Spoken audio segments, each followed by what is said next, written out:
आज ये समय प्रभु ने हमें दिया है ताकि एक बार फिर हम प्रभु के वचन को सुने। और मैं प्रभु का धन्यवाद करता हूँ कि प्रभु ने एक बार फिर आज आप लोगों के लिए प्रभु एक वचन को लेकर आया है, जो मैं आज आप लोगों के साथ बांटना चाहता हूँ। आप लोगों के स्क्रीन पर आपके सामने जो कुछ डिस्प्ले होगा, आप यहाँ से सब कुछ देख सकते हैं। और मैं चाहता हूँ कि आप अपने घरों में अपनी डायरी और पेन लेकर भी बैठें, ताकि जो कुछ आज आपको यहाँ पे सिखाया जाता है उसको नोट करें, क्योंकि ये आपके जीवन के लिए बहुत ज़रूरी बातें हैं और आपके वचन के ज्ञान के लिए भी बहुत ज़्यादा ज़रूरी बातें हैं। तो जो भी कुछ है आप उसको सीख सकते हैं, आप लिख सकते हैं। आज जो हमारा विषय है जिस पर हम लोग बात करने जा रहे हैं वो है 5 ऐसी बातें जो परमेश्वर की आराधना के समय याद रखनी हैं। 5 ऐसी बातें जो परमेश्वर की आराधना के समय याद रखनी है हमें। परमेश्वर की आराधना क्या होती है? सबसे पहले तो इस बात को हम जानें, आराधना, जब भी हम आराधना शब्द सुनते हैं तो हमें हमेशा संडे का दिन याद आता है, इतवार का दिन हमें याद आता है कि संडे के दिन जब हम लोग प्रभु की आराधना में आते हैं, चर्च में आते हैं, उसे आराधना कहते हैं। ये भी आराधना नहीं है।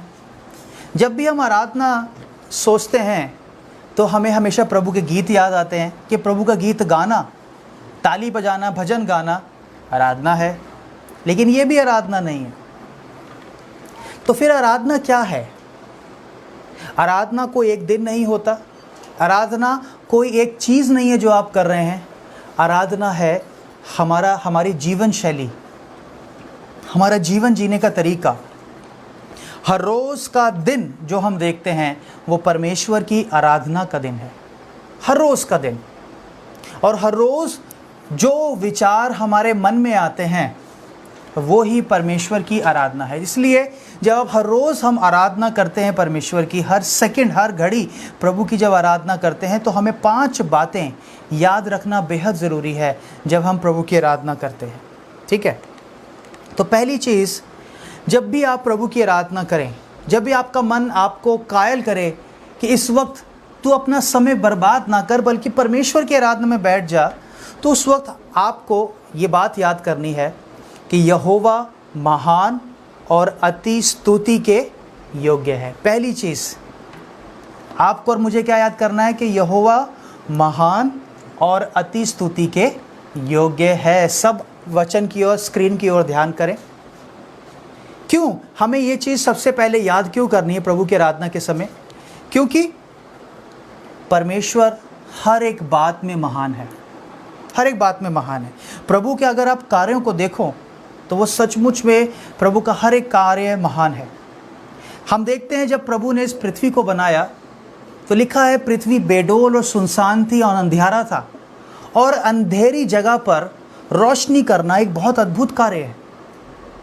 और इस पृथ्वी के ऊपर कुछ भी अच्छा नहीं था, जीवन नहीं था, जिंदगी, लाइफ नहीं थी इस पृथ्वी के ऊपर। परमेश्वर ने इस पृथ्वी के ऊपर लाइफ को पैदा किया, जिंदगी को पैदा किया। प्रभु की महानता नज़र आती है इसमें। आज अगर आप एक कोई भी चीज़, इंसान जो बनाता है, अगर आप एक टेबल बनाते हो तो आप उसमें जान नहीं फूंक सकते हो। चाहे आपने बहुत खूबसूरत चीज़ बनाई हो, लेकिन वो सिर्फ क्या है, एक चीज़ है, लेकिन उसमें जीवन नहीं है, वो जीवित चीज़ नहीं है। लेकिन परमेश्वर ने जो कुछ बनाया है इस पृथ्वी पर, सब में जीवन डाला है। अगर आप पेड़ देखो उसमें जीवन है, अगर आप पौधों को देखो उसमें जीवन है, अगर आप फल फ्रूट को देखो, सब्जियों को देखो, उनमें जीवन है, अगर आप जल के अंदर जितने जीव जंतु हैं उनको देखो, उनमें जीवन है। आप में जीवन है, मुझ में जीवन है, हर एक चीज़ में प्रभु ने जीवन बनाया है। लेकिन इंसान ऐसा नहीं कर सकता। इसलिए सारी महानता के लिए, सारी स्तुति के योग्य कौन है? केवल यहोवा है। तो इन बातों को याद करते हुए हर घड़ी, हर सेकंड हम प्रभु की आराधना करें। पहली चीज़ें याद करें। भजन 48:1 अगर आप पढ़ते हो तो वहाँ पर आपको मिलेगा एक भजन जिसके द्वारा आप ये बात याद कर सकते हो जब प्रभु की आराधना करो। हमारे परमेश्वर के नगर में और अपने पवित्र पर्वत पर यहोवा महान और अति स्तुति के योग्य है।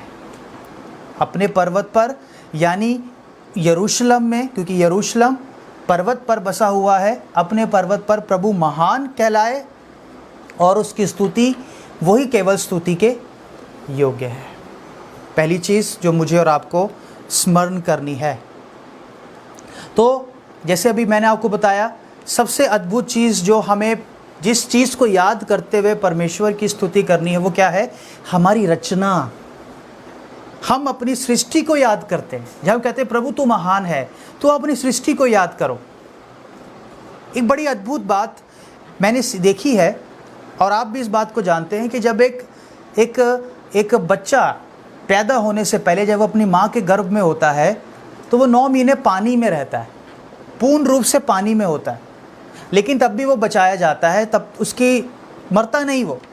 लेकिन अगर वो जब पैदा होता है बच्चा और अगर उसको आप फिर पानी में डालो तो वो मर जाएगा। ऐसा प्रभु ने वहाँ पे क्या उसको, ऐसी क्या प्रभु ने चीज़ें उपलब्ध कराई हैं कि वो पेट के अंदर पानी में बच्चा जीवित रहता है लेकिन संसार में आकर नहीं रह सकता।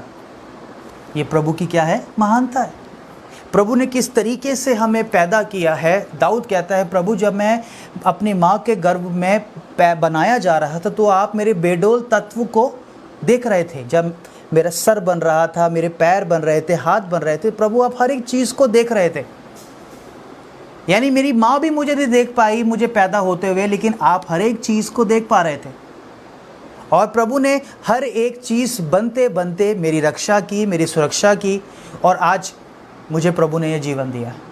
तो इन चीज़ों के लिए क्या हमें प्रभु को, उस प्रभु की महानता को याद नहीं करना चाहिए? करना है, उसकी स्तुति करनी है। तो पहली चीज़, जब भी आप आराधना करें तो इस बात को याद रखें।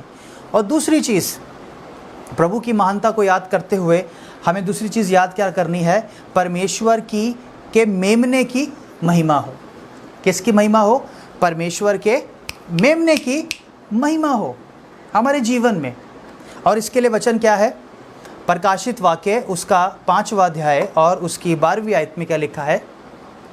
और वे ऊंचे शब्द से कहते थे, वध किया हुआ मेमना ही सामर्थ और धन और ज्ञान और शक्ति और आदर और महिमा और स्तुति के योग्य हो। यहाँ पर लिखा है, और वे ऊंचे शब्द से कहते थे, वध किया हुआ मेमना। दूसरा, अगर हमें किसी को आराधना के समय याद करना है, वो कौन है? परमेश्वर का मेमना। और परमेश्वर का मेमना कौन है? अगर आप पुराने नियम में अगर आप देखो तो पुराने नियम में हम देखते हैं कि एक व्यक्ति सच्चा, एक सही मेमना प्रभु की आराधना के लिए और अपने पापों की क्षमा के लिए वो लेकर आता था और उसको बलिदान करता था और प्रभु से क्षमा मांगता था अपनी हर एक गलती के लिए। ये पुराने नियम में क्या दी गई थी? आज्ञा दी गई थी। ठीक है। लेकिन जब हम देखते हैं मेमने के विषय में, तो मेमना जब वध किए जाने वाला होता है वो बिल्कुल शांत हो जाता है। वो तड़पता नहीं है, वो भागता नहीं है, वो बिल्कुल शांत हो जाता है, वो चुप हो जाता है। उसे पता है कि अब मेरा समय जो है वो आ चुका है, अब मेरा समय जो है वो अब इस संसार को छोड़ने का आ चुका है, अब मैं किसी और के हवाले कर दिया गया हूँ। उसी प्रकार अगर आप यशाया की पुस्तक उसका 53 अध्याय देखो और उसकी 7वीं आयत को, यशाया 53 और उसकी 7वीं, सब स्क्रीन की तरफ ध्यान दे। 53 और उसका 7वां अध्याय में क्या लिखा है? वह सताया गया तो भी वह सहता रहा। ये किसके लिए लिखा गया? प्रभु यीशु के लिए लिखा गया। और अपना मुंह ना खोला। जिस प्रकार भेड़ वध होने के समय और भेड़ी ऊन कतरने के समय चुपचाप शांत रहती है, वैसे ही उसने भी अपना मुंह ना खोला। जिस प्रकार अपने बलिदान करने वाले के हाथ में पूर्ण रूप से मेमना अपने आप को समर्पित कर देता था, वैसे ही आपको और मुझे बचाने के लिए, आपको और मुझे पाप से छुड़ाने के लिए प्रभु यीशु मसीह ने क्या किया? अपने आप को शांत किया। अपनी पैरवी में अपने आप को बचाने के लिए कुछ ना कहा, शांत कर लिया अपने आप को। जिसने कहा क्रूस दो, वो भी सुन लिया। किसी ने कहा इसको इसको कोड़े मारो, प्रभु ने वो भी सुन लिया, वो भी सह लिया। किसी ने प्रभु के चांटे मारे मुंह पे, प्रभु ने वो भी सुन लिया, वो भी सह लिया। किसी ने प्रभु यीशु को घूसा मारा, थूका प्रभु के मुंह पे, प्रभु ने वो भी सुना और वो भी सहा, चुप रहा, लेकिन कुछ ना कहा। किसके लिए कर रहे थे प्रभु यीशु सारी चीज़ें? आपके और मेरे लिए, हमारे छुटकारे के लिए। आज अगर कोई व्यक्ति अगर हमें थोड़ी सी बात सुना देता है तो हमें वो बर्दाश्त नहीं होता, चांटा मारना तो बहुत दूर की बात है। लेकिन प्रभु यीशु ने हमारे लिए वो सारी बेइज्जती को सहा। क्या, किस प्रकार सहा? जैसे एक मेमना उस दर्द और दुख को सहता है, वैसे ही बिल्कुल उसी रूप में प्रभु ने हमें बचाने के लिए, और आज प्रभु ने हमें बचा लिया है, हमें बचाने के लिए प्रभु ने सब किया है। इसके लिए क्या करना है? हमें जब प्रभु की आराधना करनी है तो दूसरी बात क्या याद करनी है? हम अपने पापों को याद करते हैं, जिस कारण प्रभु यीशु मसीह को आकर हमारे कारण मरना पड़ा। जब आप कहते हो परमेश्वर के मेमने की महिमा हो, जब आप दूसरी बात कहते हो अपनी आराधना के समय, तो आप ये कहते हो कि प्रभु तेरा धन्यवाद कि मेरे कारण आपको इस पृथ्वी पर आकर मरना पड़ा, और आपके मरने से प्रभु मेरी आत्मा बचाई गई है, मैं जीवित हो गया हूँ प्रभु, मैं जिंदा हूँ आज। तीसरी चीज़, परमेश्वर के वचन की प्रशंसा हो। पहले हमने किसकी प्रशंसा की? यहोवा की। फिर दूसरी किसकी की हमने? यीशु मसीह की, मेमने की। और तीसरी किसकी प्रशंसा हो? वचन की प्रशंसा। परमेश्वर के वचन की प्रशंसा। क्या लिखा है? भजन, अगर आप 56 और का 4 पढ़ेंगे, वहाँ लिखा है भजन 56 का 4, परमेश्वर की सहायता से मैं उसके वचन की प्रशंसा करूँगा। परमेश्वर पर मैंने भरोसा रखा है, मैं नहीं डरूँगा, कोई प्राणी मेरा क्या कर सकता है। यानी लिखने वाला यहाँ पर किसकी सराहना कर रहा है, किसकी तारीफ कर रहा है? परमेश्वर के वचन की। क्योंकि परमेश्वर ने अपने भक्त की सहायता अपने वचन के अनुसार की। प्रभु ने हमसे कहा है, मत डर, मैं तेरे साथ हूँ। प्रभु ने बात बोली, प्रभु ने एक बार बोली, बार बार नहीं बोली। प्रभु ने हमें ये बोलकर कह दी, हमें दे दी ये बात, मत डर, मैं तेरे साथ हूँ। अब ये हमारे ऊपर है कि हम इस वचन को, इस बात को कितना अपने मन में रिसीव करके चलते हैं। प्रभु ने तो एक बार कह दिया, और प्रभु का कहा हुआ पत्थर की लकीर है, वो सच है, वो कभी बदल नहीं सकता। लेकिन जब हम लोग अपनी ज़िंदगी में चलते फिरते हैं, चीज़ों को सुनते हैं, देखते हैं, कुछ भी चीज़ों का सामना जब करते हैं, हमें प्रभु का ये वचन कितना याद रहता है और कितना उस पर हम विश्वास करते हैं। इस पर हम ध्यान करें, कितना हम उस पर विश्वास करते हैं। तो यहाँ पर लिखने वाला कहता है, परमेश्वर की सहायता से मैं उसके वचन की क्या करूँगा? प्रशंसा करूँगा। परमेश्वर पर मैंने भरोसा रखा है, मैं नहीं डरूँगा, कोई प्राणी मेरा क्या कर सकता है। वो ये कह रहा है लिखने वाला कि प्रभु यीशु मसीह, परमेश्वर ने मुझसे वादा किया है कि मैं तुझे संभालूंगा, तो वो अपने वचन के अनुसार मुझे संभालेगा, इसलिए कोई प्राणी मेरा कुछ भी नहीं बिगाड़ सकता। आज का जो समय चल रहा है इस दुनिया में, केवल और केवल परमेश्वर का वचन ही आपकी सहायता कर सकता है, बचा सकता है, उसके अलावा कुछ और नहीं। इसलिए प्रभु का वचन ले लें, हम अपने हाथ में ले लें, अपने मन तक पहुँचाएँ उसको, अपने बुद्धि और समझ को भर लें प्रभु के वचन से। ये ज़रूरी है आज, क्योंकि हम अपने बैरी के ऊपर केवल अपने परमेश्वर के वचन के द्वारा ही जय प्राप्त कर सकते हैं। और हमें परमेश्वर के वचन की प्रशंसा क्यों करनी है? क्योंकि जैसे शुरुआत में मैंने कहा, परमेश्वर ने हर एक चीज़ अपने वचन के अनुसार बनाई है। उत्पत्ति 1 अध्याय और उसकी पहली आयत को जब हम पढ़ते हैं, वहाँ लिखा है, परमेश्वर का आत्मा पृथ्वी पर मंडलाता था, पृथ्वी बेडोल थी, सुनसान थी, उस पर कुछ भी नहीं था, उस पर जीवन नहीं था। लेकिन जब प्रभु ने पहली चीज़ की, क्या की? बोला। प्रभु ने अपने वचन बोले और क्या कहा? उजाला हो, तो उजाला हो गया। प्रभु ने बोला आसमान ज़मीन अलग अलग हो जाएं, प्रभु ने जैसा जैसा कहा वैसा वैसा हो गया। यानी जो कुछ आप यहाँ देख रहे हो स्क्रीन पर, ये यहाँ पे आपको जीवन दिखाई दे रहा है। जो कुछ पिक्चर में दिख रहा है वो आपको जीवन दिखाई दे रहा है। यहाँ पर आपको हर एक चीज़ जो परमेश्वर ने अदन की वाटिका में बनाई थी वो सब आपको दिखाई दे रही है। इंसान है, जानवर है, पक्षी हैं, पेड़ पौधे हैं, हर एक चीज़। इसमें क्या दिख रहा है? लाइफ दिख रही है, जीवन दिख रहा है। और जीवन कैसे पैदा हुआ? प्रभु के बोले गए वचनों के द्वारा। इसलिए हमें तीसरी चीज़ परमेश्वर की वचन की प्रशंसा करनी है जो प्रभु ने हमें दिया है। प्रभु तेरा वचन जीवन देता है, तेरा वचन जीवन देता है प्रभु, इसलिए मैं तेरे वचन के ऊपर ध्यान करूँगा, तेरे वचन की प्रशंसा करूँगा। हम प्रभु की प्रशंसा कब करते हैं? जब हमारे जीवन में कुछ अच्छा होता है। कभी किसी को गवाही देने के लिए बोलो तो कहते हैं इस हफ्ते तो मेरे जीवन में कुछ भी अच्छा नहीं हुआ, प्रभु ने कोई काम नहीं किया, तो मैं क्या गवाही दूँ? अरे जब हमारे जीवन में कुछ अच्छा होगा या प्रभु मेरे लिए कुछ करेगा, क्या तभी प्रभु की मुझे बढ़ाई करनी है, तभी उसकी प्रशंसा करनी है? नहीं, ये हमारा स्वार्थ है। ये सिर्फ हम जो अपने लिए चाहते हैं उसके अनुसार हम प्रभु में जी रहे हैं। जब अगर मुझे नहीं मिला तो प्रभु की प्रशंसा की कोई ज़रूरत नहीं है, लेकिन अगर मुझे कुछ मिला है तो मैं प्रभु की प्रशंसा करूँगा। ये हमारा स्वार्थ है। यहाँ पे हमारा लोभ, हमारा लालच नज़र आता है। लेकिन जो निस्वार्थ प्रेम है वो क्या है? अगर हमारे पास प्रभु में कुछ भी ना हो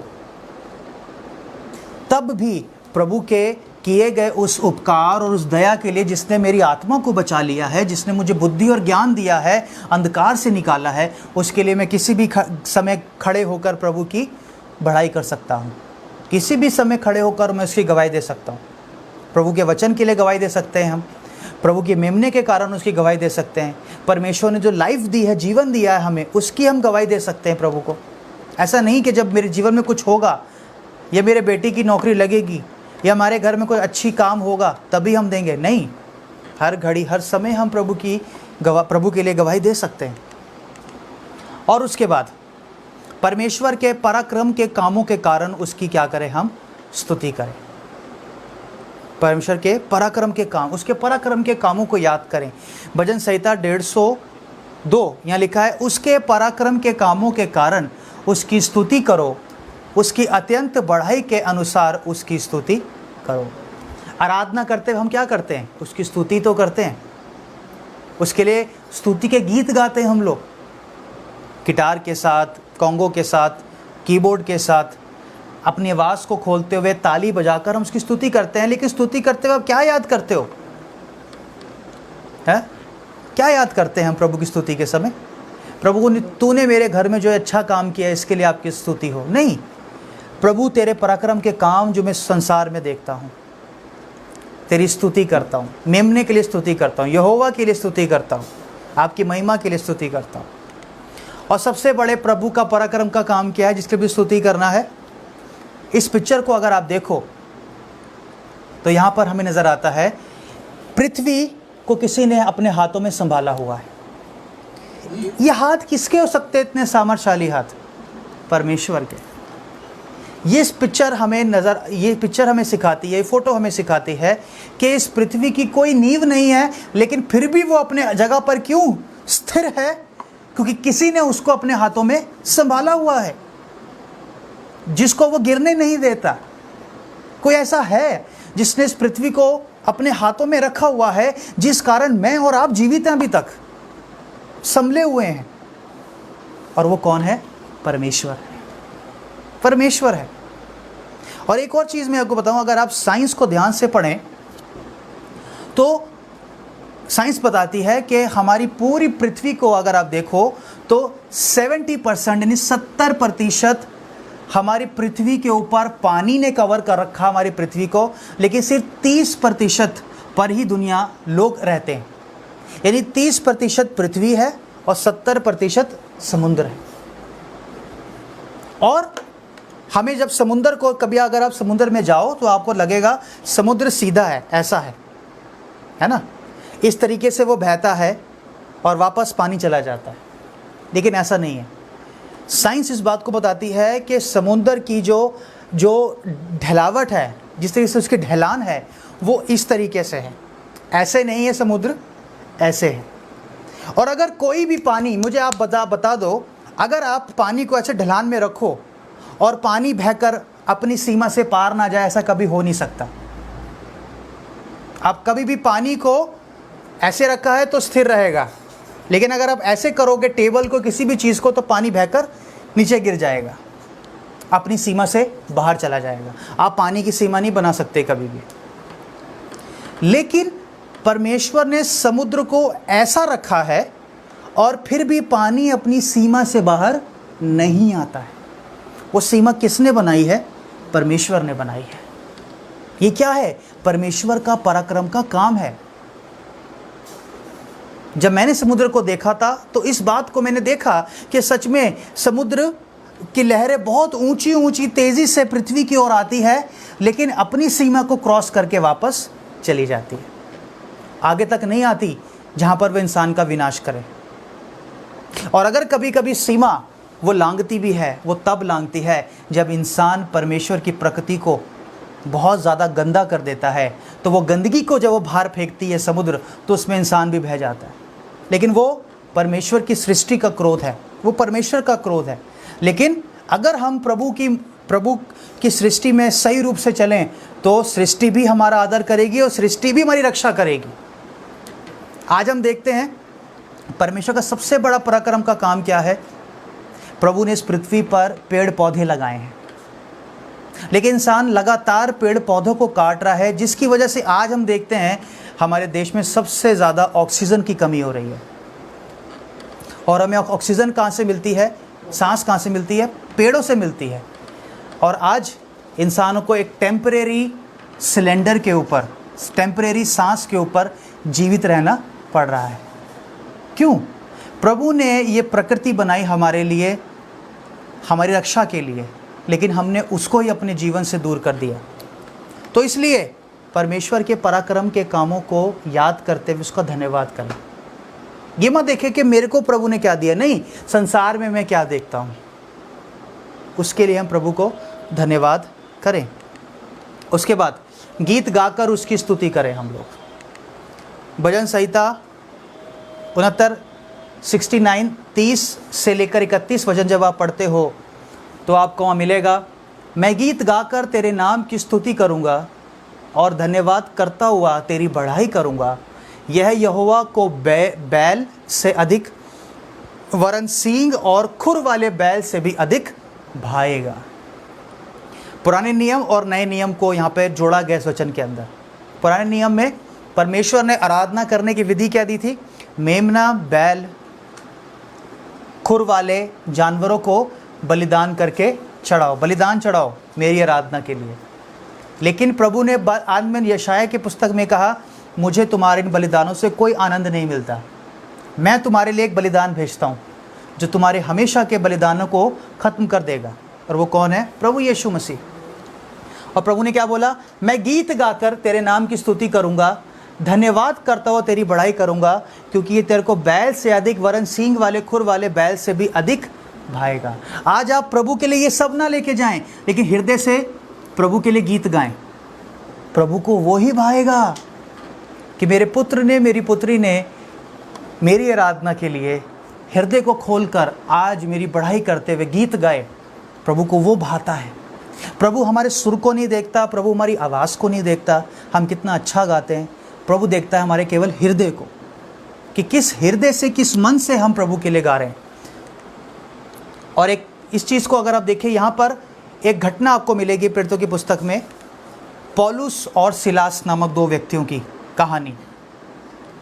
पौलुस और सिलास प्रभु यीशु का प्रचार करते वक्त जब वो रोम में गए, वहाँ पे पकड़ लिए गए। सताव आया उनके ऊपर कि तुम किस नाम से प्रचार कर रहे हो, लोगों का धर्म परिवर्तन कर रहे हो। उनको पकड़ लिया गया, उनको जेल में बंद कर दिया गया, उन्हें कैद कर लिया गया बेड़ियों में। जब वो बेड़ियों में कैद हो गए, अब उनके पास चुनाव था दो चीज़ों में। या तो वो बेड़ियों में कैद होने के कारण परेशान होते, दुखी होते, रोते और प्रभु पे दोष लगाते कि प्रभु तेरा प्रचार करते हुए ये हमारे साथ क्या हो गया। और ऐसा नहीं था कि उनको लाए और बांध दिया, उनको पहले कोड़े मारे गए, क्योंकि उस वक्त की वहाँ प्रथा थी। पहले जो भी व्यक्ति गुनाह में पकड़ा जाता था उसको पहले कोड़े मारे जाते थे, उसको लहू लुहान किया जाता था, ज़ख्मी किया जाता था और फिर उसको लाके बांध दिया करते थे। तो अब दो तरह का दुख, एक तो वो खुद जकड़े हुए हैं और दूसरा शरीर से लहू बह रहा है, ज़ख्मों का दर्द, पीड़ा। और उसमें उनका चुनाव क्या था? उन्होंने अपने हाथ को उठाया, हाथों को जोड़ा और प्रभु के लिए गीत गाना उन्होंने शुरू कर दिया। चुनाव देखें, हमारे जीवन में थोड़ा सा कुछ तकलीफ आ जाती है, हम क्या चुनते अपने लिए? परमेश्वर पर दोष लगाना। दुखी हो जाते हैं, परेशान हो जाते हैं, हालत ख़राब कर लेते हैं अपनी कि क्या होगा मेरा। उस वक्त ये तो गीत गा रहे हैं, प्रार्थना करना भी हमें याद नहीं आता उस वक्त। लेकिन यहाँ हम देखते हैं पौलुस और सिलास को कि पौलुस और सिलास क्या चुनाव करते हैं? प्रभु के लिए, प्रभु की आराधना करना, गीत गाना, उसकी स्तुति करना, वो यहाँ पर वो चुनते हैं। दुख और पीड़ा में लहू बह रहे शरीर से वो कैसे ऐसा कर सकते हैं? इससे साफ नज़र आता है कि वो प्रभु यीशु से कितना प्रेम करते थे कि वो दुख में भी हैं तब भी आनंदित है। हालेलुया, तब भी वो आनंदित है। तो क्या हुआ? उसका रिजल्ट बड़ा महान उनके जीवन में हुआ। जब प्रेरितों के काम की पुस्तक उसका 16वां अध्याय 25 और 26 वचन पढ़ोगे तो वहाँ लिखा है, आधी रात के लगभग पौलुस और सिलास प्रार्थना करते हुए परमेश्वर के भजन गा रहे थे और कैदी उनकी सुन रहे थे। सारे कैदी सुन रहे थे, अरे हम भी तो हैं, हमें तो बड़ा अफसोस हो रहा है, हम तो बड़े दुखी हैं हमारी हालत के लिए, लेकिन ये तो अभी पिट के आ रहे हैं और बंदी हैं, और ये क्या कर रहे हैं? ये पागल तो नहीं हो गए हैं? लेकिन रिजल्ट देखिए, इसका परिणाम देखिए कि इतने में अचानक एक बड़ा भूकंप हुआ, यहाँ तक कि बंदी गृह की नींव हिल गई और तुरंत सब द्वार खुल गए और सबके बंधन खुल गए। हालेलुया। प्रभु ने अपने स्वर्गदूतों को भेजा, आदेश दिया, जाओ, मेरे पुत्रों ने, मेरे बच्चों ने सही चुनाव किया है, उन्होंने मुझे चुना है संकट और दुख के समय, जाओ उनकी मदद करो। और वो गए, और ना सिर्फ पौलुस और सिलास के बंधन खुल गए, जितने भी वहाँ कैदी थे उन सब के बंधन खोल दिए गए। हालेलुया। परमेश्वर ने सबके बंधन वहाँ खोल दिए। यानी सिर्फ उन्होंने सुना प्रभु की आराधना, और आराधना सुनने से ही उनके बंधन खुल गए, उन्हें मुक्ति मिल गई। तो आज हम क्या देखते हैं? प्रभु की आराधना में बहुत शक्ति है।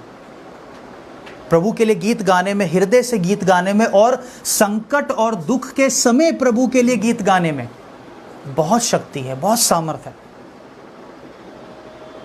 हमेशा उलट करें। अगर जिस दिन आप मसीह जीवन में आ जाते हैं, जब हम बपतिस्मा लेते हैं, गीत गाते हैं, यीशु के पीछे मैं चलने लगा, ना लौटूंगा ना लौटूंगा। ये पता है ये लौटना का मतलब क्या होता है?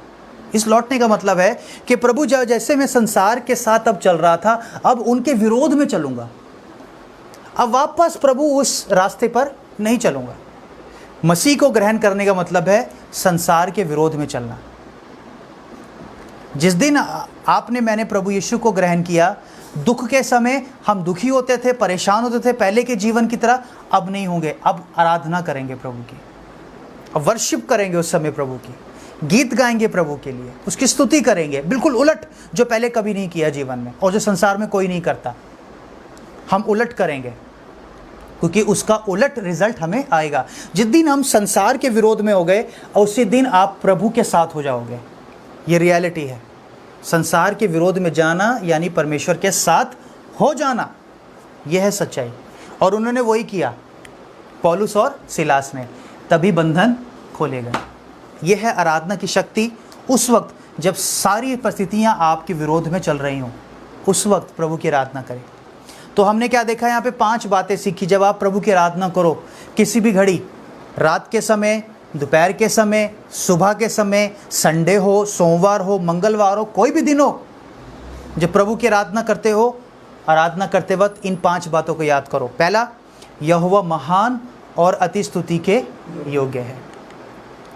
परमेश्वर के मेमने की महिमा हो, यानी वो मेमना प्रभु यीशु जो मेरे लिए बलिदान दे गया। तीसरा, परमेश्वर के वचन की प्रशंसा हो, जिसने दुनिया में जीवन दिया है, लाइफ दी है मुझे और इस पूरी सृष्टि के ऊपर जीवन को पैदा किया है।